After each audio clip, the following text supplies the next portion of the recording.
শহরের শেষ প্রান্তে এক পুরনো কাঠের বাসা, যেখানে বসবাস করতেন রুদ্র। কাঁধে একটা থলে, হাতে পুরনো সাইকেল, পেশায় ডাকপিয়ন। 20 বছরের বেশি সময় ধরে এই শহরে চিঠি বিলি করেছেন তিনি। একদিন একটা চিঠি হাতে পেলেন, প্রেরক অনুরাধা, প্রাপক অরিত্র। ঠিকানা শ্যামপুর রোড, পুরনো দোতলা বাড়ি। কিন্তু চিঠিটা হাতে নিয়েই থমকে গেলেন রুদ্র। এই ঠিকানার বাড়িটা তো এখন খালি পড়ে আছে, কেউ নেই সেখানে বহু বছর ধরে। তবু কৌতূহল দমন করতে না পেরে তিনি চিঠিটা নিয়ে রাখলেন। চিঠি খুলে দেখা অনুচিত, তবু যেন কিছু টানছিল। রুদ্র নিঃশব্দে খাম খুললেন। হাতের লেখায় লেখা ছিল, এর থেকে বড় অরিত্র, 5 বছর পার হয়ে গেল। আমি প্রতিদিন তোমার চিঠি খুঁজি, অথচ ডাকবাক্সটা ফাঁকা পড়ে থাকে। তুমি কি জানো, শেষ দেখা হওয়ার পর আমি আর কাউকে বিশ্বাস করতে পারিনি। তুমি বলেছিলে আমি লিখব, কিন্তু কিছুই এলো না। যদি সত্যি ভালোবাসা থাকতো, তবে চিঠি ফিরেও আসতো। অনুরাধা। চিঠির তারিখ 2001 সাল, এখন 2003। রুদ্র বুঝতে পারলেন, এটা হয়তো সেই সব চিঠির একটা, যা হারিয়ে গিয়েছিল সময়ের ভুলে। অনুরাধা ছিলেন শান্ত, মৃদুভাষী মেয়ে। কলেজে পড়ার সময় অরিত্রর সাথে পরিচয়। ওর হাসি, চুপচাপ মায়াবী চোখ অনুরাধাকে টেনেছিল। ক্লাস শেষে পুকুরঘাটে বসে বই পড়া, একসাথে ফুটবল খেলা দেখা, কখন যে প্রেম হয়ে গিয়েছিল দুজনেই টের পায়নি।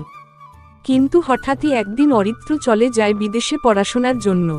বিদেশ যাওয়ার আগের রাতে অরিত্র বলেছিল, আমি ফিরে এলেও যদি না আসি, আমার চিঠি আসবে, বিশ্বাস রাখো। অনুরাধা বিশ্বাস করেছিল।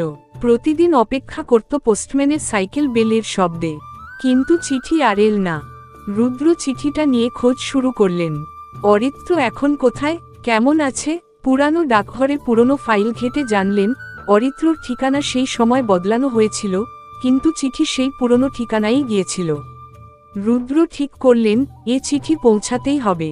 অনেক খোঁজখুঁজির পর জানা গেল, অরিত্র এখন শহরে ফিরে এসেছে, একটি স্কুলে শিক্ষকতা করে। রুদ্র একদিন সকালবেলায় চিঠিটা হাতে নিয়ে পৌঁছালো সেই স্কুলে। অরিত্রর হাতে চিঠি তুলে দিতেই সে থমকে গেল, চোখ বিস্ময়ে ভরা। অনুরাধার হাতের লেখা, চোখের কোণে জল চলে এলো। সেদিন বিকেলে অরিত্র সেই চিঠি হাতে নিয়ে অনুরাধার বাড়ির দরজায় পৌঁছালো। অনুরাধা দরজা খুলে দেখে, কোনো শব্দ হয়নি, শুধু একজোড়া চোখে ছিল হাজার প্রশ্ন, হাজার উত্তরের অপেক্ষা। অরিত্র বলল, চিঠিটা আমি পাইনি, কিন্তু অনুভব করেছি প্রতিদিন। অনুরাধা কাপা গলায় বলল, তুমি দেরি করেছ, ভালোবাসা কখনো দেরি করে না। অরিত্র বলল, শুধু সময় ঠিক করে নেয় কাকে কতটা পরীক্ষা নেবে। সেই হারিয়ে যাওয়া চিঠি দুটি হৃদয়ের মাঝে সেতুবন্ধন হয়ে দাঁড়িয়েছিল।